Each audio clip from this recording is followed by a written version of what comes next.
सर्वप्रथम स्तोत्राचं आळीपाळीने वाचन होणार आहे. स्तोत्र 84 याचं वाचन किंवा पुढारीपण आमचे लीडर अजय हे करतील. स्तोत्र 84 पान क्रमांक 718 याचं आपण आळीपाळीने वाचन करणार आहोत. स्तोत्र 84. Praise the Lord. स्तोत्राचे वाचन होईल. स्तोत्र क्रमांक 84 आळीपाळीने आपण वाचन करणार आहोत. देवाच्या निवासस्थानासाठी तळमळ. मुख्य गावासाठी गीती चाळीवर गावाचे कोरह पुत्राचे स्तोत्र. हे सेनाधीश परमेश्वरा, तुझी निवासस्थाने किती रम्य आहेत.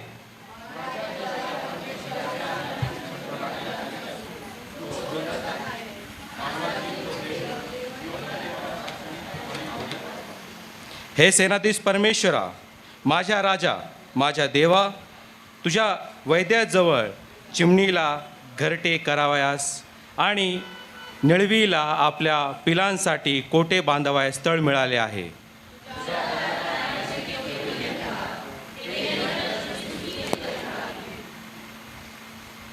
शोकजनक खोऱ्यातून ज्या मनुष्याला तुझ्यापासून सामर्थ्य प्राप्त होते, ज्याच्या मनाला सियोनेच्या राजमार्गाचा ध्यास लागला आहे, तो केवढा धन्य.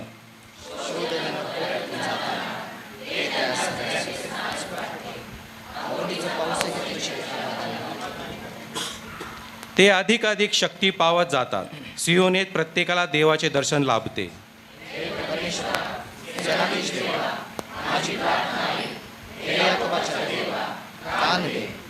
हे देवा, तू आमची ढाल आहेस. अवलोकन कर. तू आपल्या अभिषिक्ताच्या मुखाकडे दृष्टी लाव.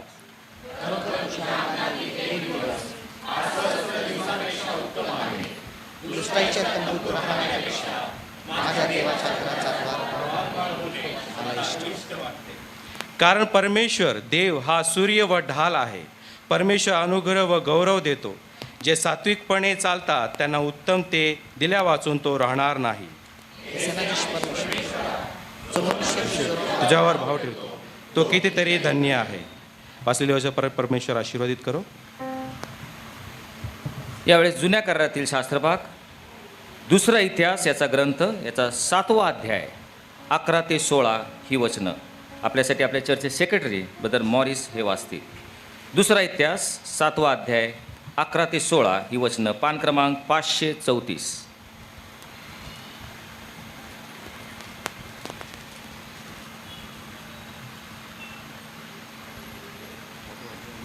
11 ते 16. जुन्या करारातून दुसरा इतिहास याचा 7वा अध्याय आणि 11 ते 16 ही वचन आपण ऐकूयात. या प्रकारे शल्मोनाने परमेश्वराचे मंदिर व राजमंदिर बांधण्याचे संपविले आणि परमेश्वराच्या मंदिरात व आपल्या मंदिरात जे काही करावयाचे त्याने मनात योजिले होते ते त्याने उत्तम प्रकारे सिद्धीस नेले. परमेश्वर शल्मोनास रात्री दर्शन देऊन म्हणाला, मी तुझी प्रार्थना ऐकली आहे आणि हे गृह यज्ञगृह व्हावे म्हणून मी आपल्याकरिता निवडले आहे. पर्जन्यवृष्टी होऊ नये म्हणून मी जर आकाश कापाटे बंद केली किंवा जमिनीचा उपज फस्त करण्यासाठी टोळधाळ पाठवली किंवा आपल्या लोकांमध्ये मरी पाठवली, तर माझे नाम ज्यास दिले आहे त्या माझ्या लोकांनी दीन होऊन माझी प्रार्थना केली आणि माझ्या दर्शनाविषयी उत्सुक होऊन ते आपल्या दुष्ट मार्गापासून परावृत्त झाले, तर मी स्वर्गातून त्यांची विनंती ऐकून त्यांच्या पापांची त्यास क्षमा करीन व त्यांच्या देशातून क्लेश नाहीसे करीन. जी प्रार्थना या स्थानी करण्यास येईल तिच्याकडे माझे डोळे उघडे राहतील व माझे कान लागतील. या मंदिरी माझे नाम सर्व का राहावे म्हणून मी हे निवडून पवित्र केले आहे. माझे नेत्र व माझे मन ही येथे सतत लागले राहतील. आमीन. यावेळेस पत्राचं वाचन होईल.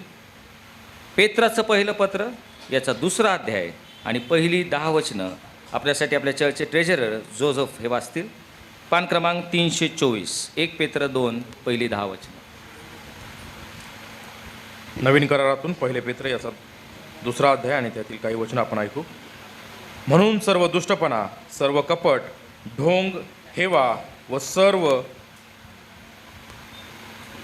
सोडून देऊन, दुर्भाषण सोडून प्रभू कृपाळू आहे याचा तुम्ही अनुभव घेतला आहे, तर तारणासाठी तुमची आध्यात्मिक वृद्धी व्हावी म्हणून नूतन जन्मलेल्या बालकांसारखे वचनरूपी निर्या दुधाची इच्छा धरा. माणसांनी नाकारलेला तरी देवाच्या दृष्टीने निवडलेला व मौल्यवान असा जिवंत धोंडा त्याच्याजवळ येत असता तुम्हीही स्वतः जिवंत धोंडांसारखे आध्यात्मिक मंदिर असे रचले जात आहात. ह्यासाठी की येशू ख्रिस्ताच्याद्वारे देवाला आवडणारे आध्यात्मिक यज्ञ अर्पण करण्यासाठी तुम्ही पवित्र याजकगण व्हावे. कारण असा शास्त्रलेख आहे, पहा, निवडलेली मूल्यवान अशी कोण शिला मी सियोनेत बसवतो, तिच्यावर विश्वास ठेवणारा फजित होणार नाही. म्हणून तुम्हा विश्वास ठेवणाऱ्यांना ती मौल्यवान आहे. परंतु जे विश्वास ठेवत नाहीत त्यांना बांधणाऱ्यांनी नापसंत केलेला धोंडा तोच कोनशिला झाला आणि ठेस लागण्याचा धोंडा तो अडखळण्याचा खडक असा तो झाला. ते वचन मनात मानत नसल्यामुळे ठेचकळतात, त्यासाठी ते नेमलेले होते. पण तुम्ही तर निवडलेला वंश, राजकीय याजकगण, पवित्र राष्ट्र, देवाचे स्वतःचे लोक असे आहात. ह्यासाठी की ज्याने तुम्हाला अंधकारातून काढून आपल्या अद्भुत प्रकाशात पाचारण केले त्याचे गुण तुम्ही प्रसिद्ध करावेत. ते तुम्ही पूर्वी लोक नव्हता तर आता देवाचे लोक आहात. तुम्हाला दया मिळाली नव्हती, आता तर दया मिळाली आहे. वाचली सर्व वचनं देव आपल्या सर्वांसाठी आशीर्वादाची करो. आमेन. शुभवर्तमानाच्या पाठासाठी उभे राहूयात. आजच्यासाठी नेमलेलं शुभवर्तमान योहानकृत शुभवर्तमान याचा 4था अध्याय आणि 19 ते 26 ही वचनं. यावेळेस मी सन्मान्य विजयसाठी बिशप साहेबांनी विनंती करतो की हा शास्त्रभाग त्यांनी वाचावा.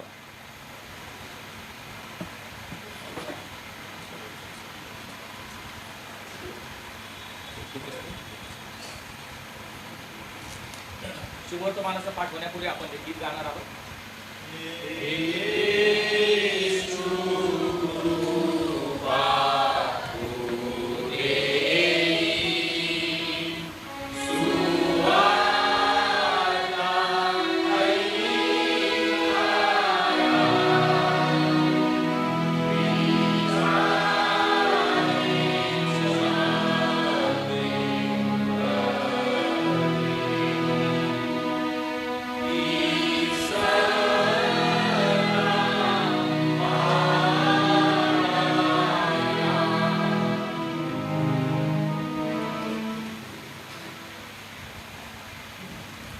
प्रभू तुम्हासह असो.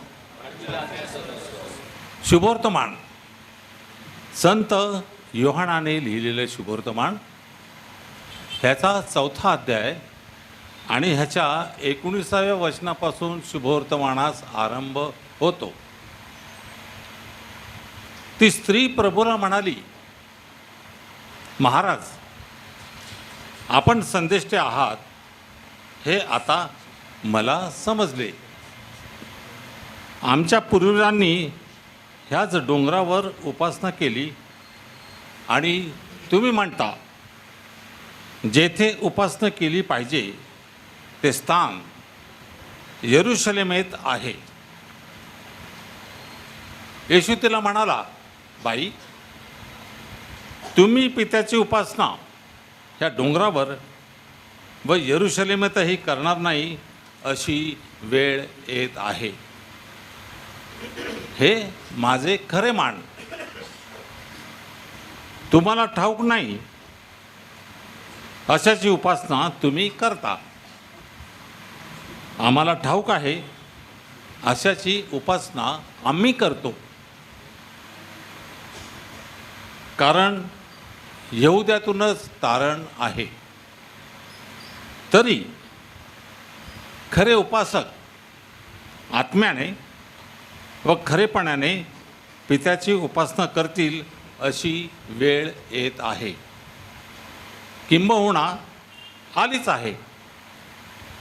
कारण आपले उपासक असे असावे अशी पित्याची इच्छा आहे. देव आत्मा आहे आणि त्याच्या उपासकांनी त्याची उपासना आत्म्याने व खरेपणाने केली पाहिजे. ती स्त्री प्रभूला म्हणाली, मसीहा ज्याला ख्रिस्त म्हणतात तो येणार आहे हे मला ठाऊक आहे. तो आल्यावर आम्हाला सर्व गोष्टी सांगेल. येशूने त्याला म्हटले, जो तुझ्याबरोबर बोलत आहे तो मी तोच आहे. आमेन. हे ख्रिस्ताचे शुभवर्तमान आहे.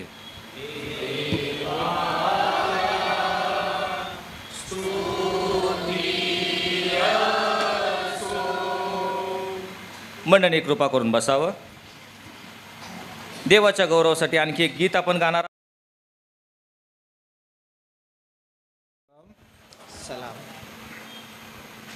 पुन्हा एकदा या पवित्र मंदिरामध्ये येऊन तुमच्या सोबत उपासना आराधना करण्याची परमेश्वराने संधी दिली. एवढंच नव्हे तर त्याच्या वचनामधून संदेश देण्याची पण संधी दिली, म्हणून मी परमेश्वराचे मनापासून आभार मानतो. त्याचप्रमाणे आज येथे मी यावं, ही सेवा करावी म्हणून आपले आदरणीय पाळकसाहेब डॉक्टर रेव्हरेंड काळसेकर, त्याचप्रमाणे पास्टरेट कमिटीने मला प्रेमाचं आमंत्रण दिलं. आम्हालाच नाही, ऑफिस बेअरर्सला पण, त्याबद्दल आम्ही सर्वजण तुमचे आभारी आहोत. आज खरोखर खूपच आनंदाचा असा दिवस आहे, कारण की या मंडळीने किंवा मंदिराने 50 वर्षाचा प्रवास पूर्ण केलेला आहे आणि म्हणून या 50व्या वर्धापन दिनाच्या पण खूप खूप हार्दिक शुभेच्छा मी तुम्हाला देतो. आजचा संदेश देण्यापूर्वी मी आपणाला एक गोष्ट सांगू इच्छितो. मगाशी मी बिशप साठे यांच्याबरोबर शेअर करत होतो. ते म्हणाले तुम्ही पुन्हा ही गोष्ट सांगा, लोकांना पण आवडेल. कदाचित मी पूर्वी सांगितली पण असेल. तो काळ जवळजवळ 77-78 सालाचा होता. कदाचित तुमच्यापैकी पुष्कळ जणांचा जन्म पण तेव्हा झाला नसेल. त्यावेळेस मी यूथ फॉर क्राइस्ट या संस्थेमध्ये, मी या संस्थेद्वारे तरुण मुलांमध्ये मी काम करत होतो आणि त्यावेळेस मी कॉलेजमध्ये शिकत होतो, वाडिया कॉलेजमध्ये. तेव्हा यूथ फॉर क्राइस्टतर्फे इथे एक बायबल स्टडी किंवा बायबल क्लब सुरू करण्यात आला. त्यावेळेस माझे वडील सेंट मेरीज चर्च खडकी या ठिकाणी पाळक होते आणि तेव्हा मी खडकीमधून मग सायकलने इकडे यायचो. आणि जे अत्यंत जुने लोक आहेत त्यांना माहिती असेल की आता तुम्ही फार सुंदर बिल्डिंगमध्ये आहात, पण तेव्हा अत्यंत लहान अशी एक पत्र्याची टपरी होती. पत्र्याची, त्याचे फोटो आहेत की नाही मला माहिती नाही. तर त्या टपरीमध्ये आम्ही, म्हणजे मी यायचो आणि इथले या चर्चचे तरुण मुलं मुली जमायचे. पेत्रस काळे, लिया काळे वगैरे, ते तर अगदी लहान होते त्यावेळेस. सुधीर गायकवाड पाळकसाहेब, अरविंद देठे, कारण देठे पाळकसाहेब त्यावेळेच्या चर्चचे मंडळीचे पाळक होते. त्यानंतर कुठून तरी डोनेशन मिळालं आणि म्हणून त्यानंतर इथल्याच लोकांनी श्रमदान करून एक हॉल बांधला आणि त्या हॉलचं पण उद्घाटन त्यावेळेस कोल्हापूर धर्मप्रांतात पुणे होतं, म्हणून ईश्वरी प्रसाद अँड्रूज या नावाच्या बिशप साहेबांनी याचं उद्घाटन केलं. त्या उद्घाटनाला पण मी आलो होतो आणि नवल वाटेल, आता तुम्हाला आजूबाजूला सगळं गच्च भरलेलं दिसतं, घरच घर आहेत. त्या काळात हे सगळं मैदान होतं. अगदी इथून निघालं तर सरळ त्या रोडला आम्ही पोहोचायचो आणि मागच्या बाजूला सगळं काँग्रेस गवत होतं. त्याच्यातून एक पाऊल वाट होती, तिथून मी सायकल घेऊन यायचो असं मला आठवतं. देवबापाची आभार मानतो की एखाद्या लहान टपरीपासून या मंडळीची सुरुवात झाला, इतिहासाची सुरुवात झाली आणि आज वाढत वाढत मंडळी इतकी मोठी झालेली आहे.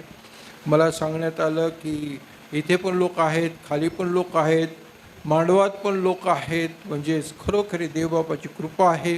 देवाने खरोखर आशीर्वाद तुम्हाला केलेला आहे, फलद्रूप केलेला आहे आणि विशेषतः तुम्हाला बलवान सामर्थ्यवान केलेलं आहे. अशीच देवबापाची स्तुती करत जा, गौरव करत जा. परमेश्वराने ह्याला आता 50 वर्ष दाखवले, 100 वर्ष दाखवावेत अशी पण प्रार्थना करत चला, कारण की ही गरज आहे आणि परमेश्वर जो आपला जिवंत परमेश्वर आहे तो निश्चितच हे काम करेल. पाळकसाहेबांनी मगाशीच अनाऊन्स केलं की माझी बदली कोल्हापूर धर्मप्रांतासाठी झालेली आहे. कालच मला ऑर्डर मिळाली आणि कालपासूनच त्यांनी मला कोल्हापूरचा बिशप बनवलेला आहे. कारण तिथे अत्यंत, म्हणजे मला असं वाटतं, कारण माझ्याबरोबर कोणी बोललं नाही किंवा काही चर्चा झाली नाही, काही नाही, फक्त ऑर्डर अचानक मिळाली आणि बिशप दुपारी जे नागपूरचे बिशप आहे पूर्वी होते त्यांना इथला ॲडिशनल चार्ज देण्यात आला. कोल्हापूर धर्मप्रांतामध्ये माझ्या मते गेल्या 4-5 वर्षे बिशप नाही आहे, इलेक्शन नाही आहे, तिथं गट आहे, तिथं खूप प्रॉब्लेम्स आहेत आणि मी सिनियर बिशप असल्यामुळे त्यांनी मला कदाचित ते जबाबदारी दिली असेल की मी तिकडे जावे आणि तिथल्या सगळ्या समस्या सोडवाव्यात. आणि म्हणून माझी आपल्याला आग्रहाची कळकळीची विनंती आहे, तुमच्या प्रार्थनेमध्ये एक वाक्याची तरी प्रार्थना माझ्या या नवीन सेवेसाठी करत जा.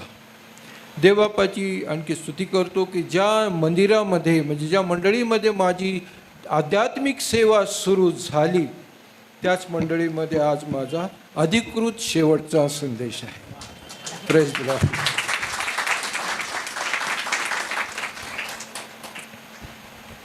असो, देवबापाची इच्छा आहे. आपण आजचा संदेश ऐकण्यापूर्वी आपण प्रार्थना करूया. पित्याच्या, पुत्राच्या आणि पवित्र आत्म्याच्या नावाने आमेन. हे आमच्या पवित्र पवित्र पवित्र प्रभू परमेश्वर पित्या, राजांच्या राजा आणि प्रभूंच्या प्रभू, तुला मान, महिमा आणि गौरव आता आणि सदा सर्व काळ असोत. प्रभू देवपा, तुझ्याच कृपेने, अनुग्रहाने या मंडळीने, या मंदिराने 50 वर्षाचा आध्यात्मिक प्रवास पूर्ण केलेला आहे. ही खरोखर तुझी महान अशी कृपा आहे, अनुग्रह आहे, आशीर्वाद आहे. हा अनुग्रह, ही कृपा, आशीर्वाद तू असाच या मंडळीवर ठेवावास म्हणून आम्ही तुझ्या चरणी प्रार्थना करतो. प्रभू देवबापा, आणि आजचा वर्धापन दिन मंडळीतील सर्व लहान थोरांसाठी तू आशीर्वादित कर, पवित्र कर, आनंदाचा कर आणि समाधानाचा कर. यावेळेस आम्ही तुझ्या पवित्र वचनावर मनन आणि चिंतन करणार आहोत. म्हणून प्रार्थना करतो की प्रभू, आमचे मनन आणि चिंतन तू कृपा करून आशीर्वादित कर, पवित्र कर आणि तुझ्या या पवित्र वचनाच्या द्वारे आमच्या प्रत्येकाच्या अंतःकरणाबरोबर विशेष रीतीने बोल. हीच लहानशी प्रार्थना आमचा तारणारा प्रभू येशू ख्रिस्त ह्याच्याच गोड आणि पवित्र नामाने मागतो, म्हणून तू ऐक. आमेन. आज आपण एक नव्हे 2 वचनांवर विचार विनिमय म्हणजे मनन चिंतन करणार आहोत. हे 2 वचनं आहेत ते प्रभू येशू ख्रिस्ताच्या मुखातून निघालेले आहेत. प्रभू येशू ख्रिस्ताच्या मुखातून निघालेले शब्द आहेत. योहान कृत शुभवर्तमान याचा 4था अध्याय आणि त्याचे 23 आणि 24 ही वचने. संत योहान कृत शुभवर्तमान याचा 4था अध्याय, त्याची 23 आणि 24 ही वचने. तर प्रभू येशू ख्रिस्त त्या शोमरोनी स्त्रीबरोबर बोलत असताना हे शब्द त्याच्या मुखातून निघालेले आहेत. तरी खरे उपासक आत्म्याने व खरेपणाने पित्याची उपासना करीतील अशी वेळ येत आहे, किंबहुना आलीच आहे. कारण आपले उपासक असे असावे अशी पित्याची इच्छा आहे. देव आत्मा आहे आणि त्याच्या उपासकांनी त्याची उपासना आत्म्याने व खरेपणाने केली पाहिजे. 2 वचनं आहेत. त्या 2 वचनात मिळून 38 शब्द आहेत. पण त्यामध्ये 2 शब्द आहेत जे महत्त्वाचे आहेत. एक शब्द आहे म्हणजे उपासना, आणि उपासना हा शब्द 2 वेळेला आलेला आहे. आपल्याला माहिती आहे उपासनेसाठी अनेक शब्द आपण वापरतो. उपासना म्हणजे भक्ती, उपासना म्हणजे आराधना वगैरे वगैरे. परंतु दुसरा जो शब्द आहे तो 3 वेळेला आलेला आहे, आणि तो शब्द म्हणजे उपासक. उपासक या 2 वचनात 3 वेळेला प्रभू येशू ख्रिस्ताने उच्चारलेला आहे. उपासक या शब्दावरती म्हणून मी जास्त भर देणार आहे, कारण आपण सर्वजण जे परमेश्वराची उपासना करतो, भक्ती करतो, गौरव करतो, स्तुती करतो, ते सर्वजण आपण त्याचे उपासक आहोत. मराठी पवित्र शास्त्रामध्ये ह्याच्यासाठी आणखी पण शब्द आहेत, ते म्हणजे भक्त. भक्त हा शब्द पण उपासकांसाठी वापरण्यात आलेला आहे.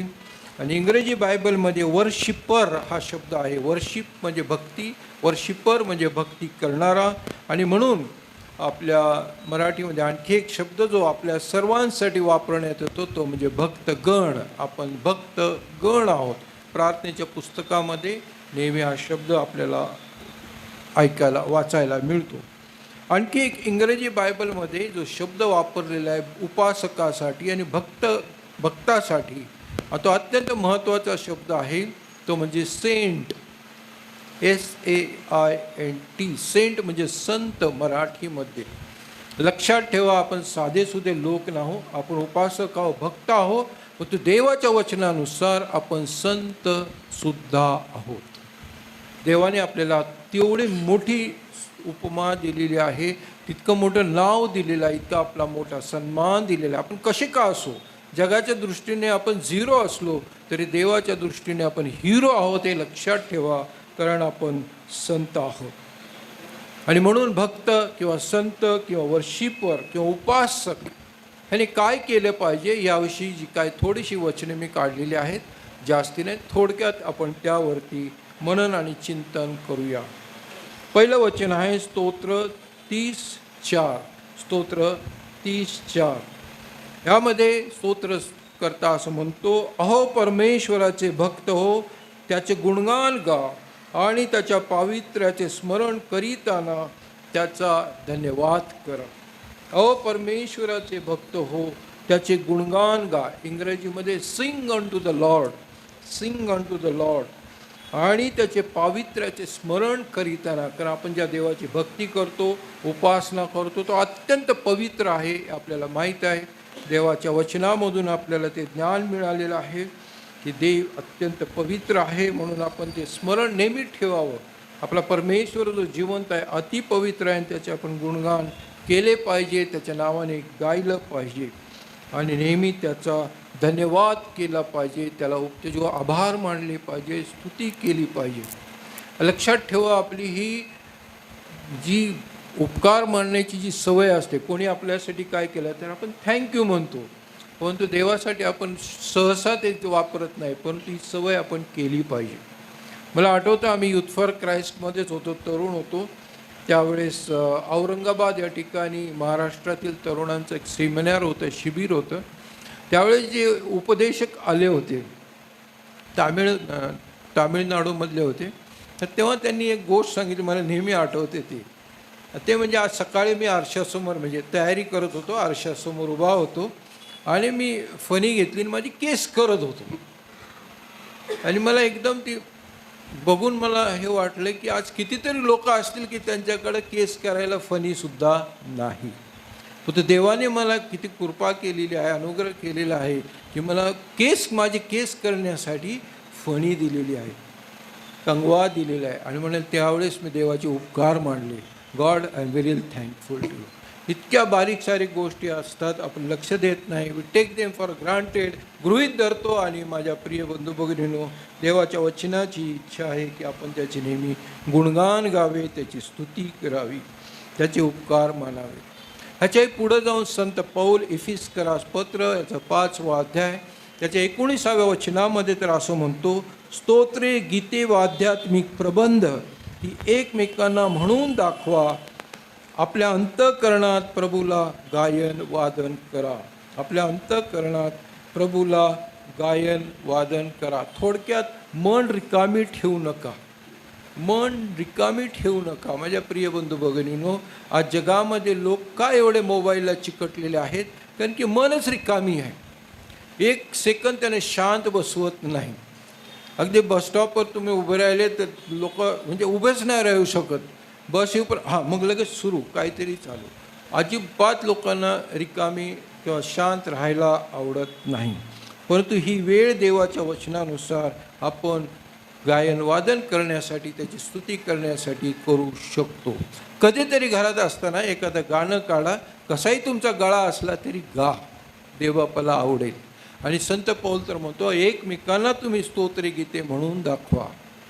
आपण आता ही पद्धतच राहिलेली नाही आहे, परंतु जर आपण 4 लोक जमलो तर एखादं गीत गाऊन परमेश्वराची निश्चित स्तुती गौरव करू शकतो. कारण की आपण त्याचे उपासक आहोत, आपण त्याचे भक्त आहोत, आपण त्याचे संत आहोत. स्तोत्रकर्ता 32 स्तोत्र 32व्या वचनामध्ये असं म्हणतो, यासाठी तू पावण्याची संधी आहे, तोच प्रत्येक भक्ताने तुझी प्रार्थना करावी.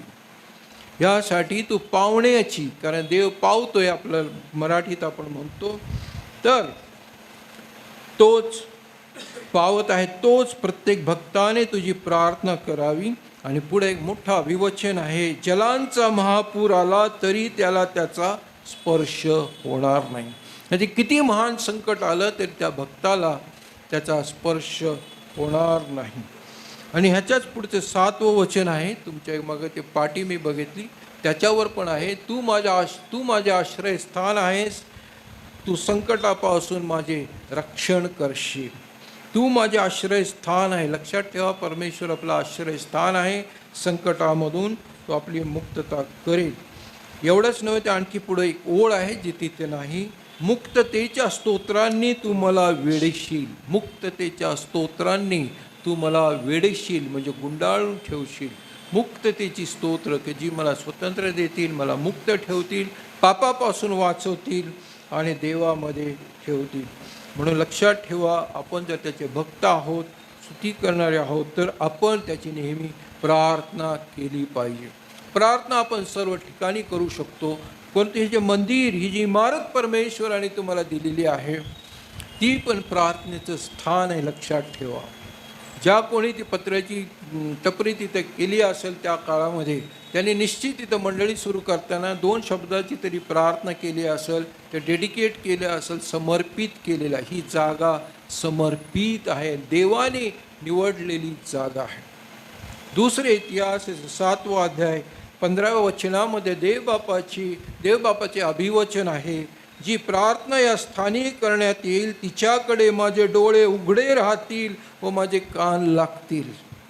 जी प्रार्थना ह्या स्थानी करण्यात येईल, म्हणजे जे शलमोन राजाने यरूशलेममध्ये मंदिर बांधलं होतं, त्याचं समर्पण केलं होतं, त्या रात्री परमेश्वराने त्याला स्वप्नात दर्शन दिलेलं आहे आणि फार मोठं अभिवचन दिलेलं आहे की जी प्रार्थना या स्थानी करण्यात येईल तिच्याकडे माझे डोळे, माझे कान, म्हणजे माझे पूर्ण लक्ष येथे राहील.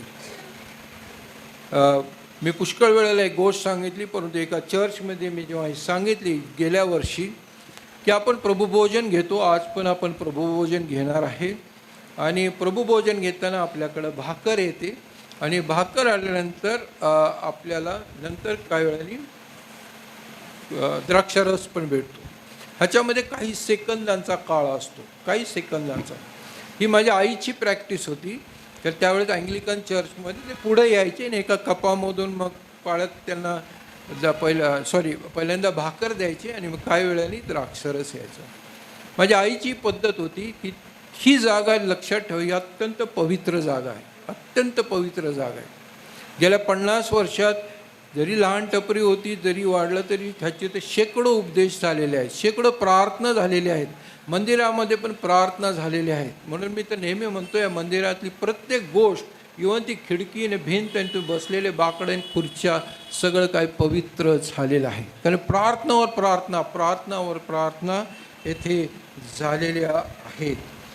आणि म्हणून जेव्हा तुम्हाला तो वेळ असतो, भाकर घेतल्यानंतर द्राक्षरस घेण्यापूर्वी 2-3 सेकंदाचा जरी असला तरी तुमची जी महान मागणी आहे, कुठली म्हणजे सगळ्यात महत्त्वाची मागणी, ती मागा. 2 शब्दात मागा, 3 शब्दात देवाला सांगा, गॉड गिव्ह मी धिस, देवा मला हे दे. आणि तेच मी तुम्हाला सांगतो, गेल्या वर्षी जेव्हा मी ही गोष्ट सांगितली होती एका चर्चमध्ये, जेव्हा यावेळेस मी पुन्हा गेलो, माझ्याकडे एक महिला आली आणि महिला म्हणाली, बिशप साहेब तुम्ही जी गोष्ट सांगितली मला इतकी आवडली. माझ्या आजपर्यंत ज्या ज्या प्रार्थना मी मागितल्या, ज्या ज्या प्रार्थना केल्या, ज्या मागण्या केल्या, परमेश्वराने संपूर्ण पूर्ण केल्या. एकही माझी मागणी खाली गेली नाही. Praise the Lord, hallelujah. कारण आपला देव जिवंत आहे. लक्षात ठेवा, प्रार्थना ऐकणार आहे. पहिले शमूएल याच्या पहिल्या अध्यायामध्ये आपल्याला माहीत आहे, तो एल्काना नावाचा मनुष्य होता, त्याला 2 बायका होत्या, पनिन्ना आणि हन्ना. पनिन्नाला मुलंबाळं झाले होते, हन्नाला नव्हते. आणि मग ते दरवर्षी त्या शिलो या ठिकाणी तिथल्या मंदिरात जायचे आणि हन्ना जाऊन तिथं प्रार्थना केलेली आहे. की तिथं इतकं सुंदर तो टचिंग आहे पहिला अध्याय, की ती त्या मंदिरामध्ये गेली, डोळे बंद करून ढसा रडली आणि तिने आपलं मन देवापुढं मोकळं केलं. जेव्हा याचकाने हे पाहिलं, एली याचकाने, त्याला वाटलं ही बाईने दारू प्यायलेली आणि म्हणून तो तिला म्हणाला, बस कर आता. मग ती म्हणाली, नाही नाही, मी फार दुःखी मनाची बाई आहे, मी देवाला प्रार्थना करत होते. आणि तेव्हा एलीने तिला म्हटलं, बाई तुझी मागणी देव पूर्ण करेल, शांतीने जा. खरोखर तिचं मागणी पूर्ण केली. पुढच्या वर्षी ती गरोदर राहिली, तिने मुलगा घेऊन आली. तो मुलगा म्हणजे शमूएल हा संदेष्टा, देवाला तिने अर्पण केला. लक्षात ठेवा, आपली किती कठीण मागणी असू, किती कठीण, आपल्या बुद्धी सामर्थ्याच्या पलीकडे असलेली, प्लीज इथं तुम्ही सहभागिता घेताना त्या पवित्र क्षणामध्ये असताना काही विचार करू नका, ती मागा. अत्यंत कठीणातली कठीण मागणी मागा, देव ती पूर्ण करतो. कारण की देवाचं वचन आहे, जी प्रार्थना या स्थानी करण्यात येईल तिच्याकडे माझे डोळे उघडे राहतील व माझे कान लागतील. स्तोत्र 37 27-28 या वचनामध्ये भक्तगणांचे म्हणजे उपासकांचे काय कर्तव्य आहेत, काय महत्त्वाची जबाबदारी त्यांची आहे याविषयी म्हटलेलं आहे. वाईटापासून दूर राहा, बरे ते करा. म्हणजे वाईटापासून दूर राहा, बरे ते कर, म्हणजे तुझी वस्ती कायम राहील. कारण परमेश्वराला न्यायप्रिय आहे, तो आपल्या भक्तास सोडित नाही, तो आपल्या उपासकास सोडित नाही. एक वेळ भक्त विसरेल, उपासक विसरेल, जाऊ द्या रविवार आहे, मी काल खूप थकलो, काल रात्री 2 वाजेपर्यंत जागरण झालं, आज सकाळी उपासनेला नाही गेलं तरी चालेल. भक्त एक वेळ सोडल, पण देव सोडणार नाही, हे देवाचं वचन सांगतं. एवढंच नव्हे तर तू तुझे सर्व काळ रक्षण करील, सर्व काळ कायम तुझ्याबरोबर राहील. परंतु आपण वाईटापासून दूर राहिलं पाहिजे, चांगलं ते केलं पाहिजे. माझ्या प्रिय बंधू भगिनींनो, हे बिशप झाल्यापासून भरपूर अनुभव आले. कित्येक मंडळांमध्ये तर शिवीगाळ होते, भांडणं होतात. लोक हे विसरतात की ज्या पवित्र स्थानामध्ये आपण प्रार्थना करतो, प्रभुभोजन घेतो, त्याच स्थानामध्ये भयानक शब्द वापरले जातात. मी व्हिडिओ पण बघितलेले आहेत आणि ऑडिओ पण ऐकलेले आहेत. इतक्या घाण शिव्या चर्चमध्ये एकमेकांना दिल्या जातात, मारामारी केली जाते. हे वाईट आहे. आपण उपासकांनी असं करू नये. म्हणून देवबापाचं वचन सांगतं, वाईटापासून आपण दूर राहावं. आणि शेवटचा जो भाग आहे, 2 तिमोथी किंवा 2 तिमोथी, संत पौल यांनी लिहिलेले, तिमोथ्याला लिहिलेले 2 पत्र, याचा 3रा अध्याय 14 ते 17 ही वचने. तू तर ज्या गोष्टी शिकलास, ज्याविषयी तुझी खात्री झाली आहे, त्या धरून राहा. त्या कोणापासून शिकलास हे, आणि बालपणापासूनच तुला पवित्र शास्त्राची माहिती आहे हे तुला ठाऊक आहे. ते ख्रिस्त येशूमधील विश्वासाच्या द्वारे, म्हणजे ते पवित्र शास्त्र, देवाचे वचन ख्रिस्त येशूमधील विश्वासाच्या द्वारे तुला तारणासाठी ज्ञानी करावयास समर्थ आहे. प्रत्येक परमेश्वर प्रेरित शास्त्रलेख सद्बोध, दोष दाखविणे, सुधारणूक, नीतिशिक्षण याकरिता उपयोगी आहे, यासाठी की देवाचा भक्त पूर्ण होऊन प्रत्येक चांगल्या कामासाठी सज्ज व्हावा. देवाचा भक्त प्रत्येक चांगल्या कामासाठी सज्ज व्हावा, म्हणजे तयार व्हावा. इंग्लिशमध्ये म्हटलेले इक्विप व्हावा.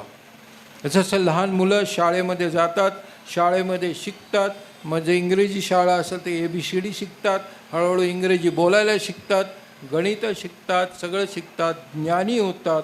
तसंच आणि मग ते पुढं चांगलं काम करू शकतात. तसंच देवाच्या भक्तांनी, उपासकांनी पवित्र शास्त्राचं वाचन केलंच पाहिजे, अभ्यास केलाच पाहिजे. मगाशीच प्रतीक हा बोलत होता, इतिहास आहे, लक्षात ठेवा. लोकांनी स्वतःचं रक्त सांडलेलं आहे ह्याच्यासाठी. कितीतरी लोकांना जाळून मारलेलं आहे. त्यांनी तर तिंडेलची गोष्ट सांगितली, आणखी कितीतरी गोष्टी आहेत, लक्षात ठेवा.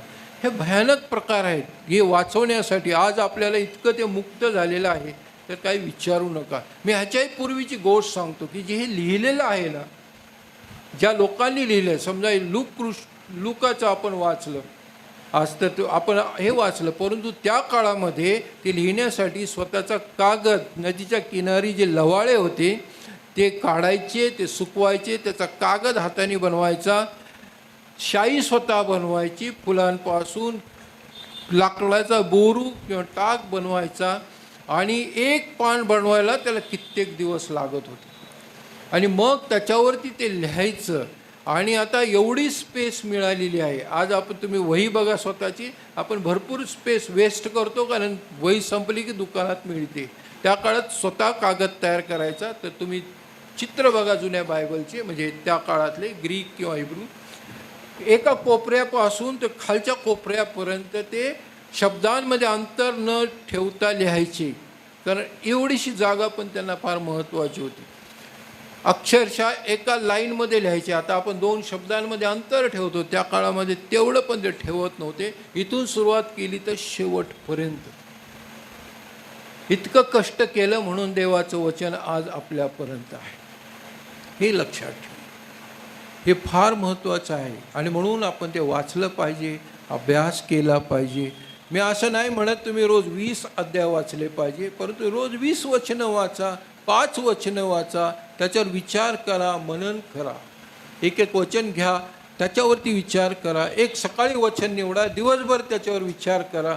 देवबाप तुमच्याबरोबर बोलेल. आणि लक्षात ठेवा, देवाच्या वचनावरती तुम्ही किती विचार केला, किती मनन केलं तरी ते संपत नाही. ते अत्यंत सखोल आहे. कारण देवाने ते केलं नसतं तर आजपर्यंत ते आपल्यापर्यंत आलं नसतं.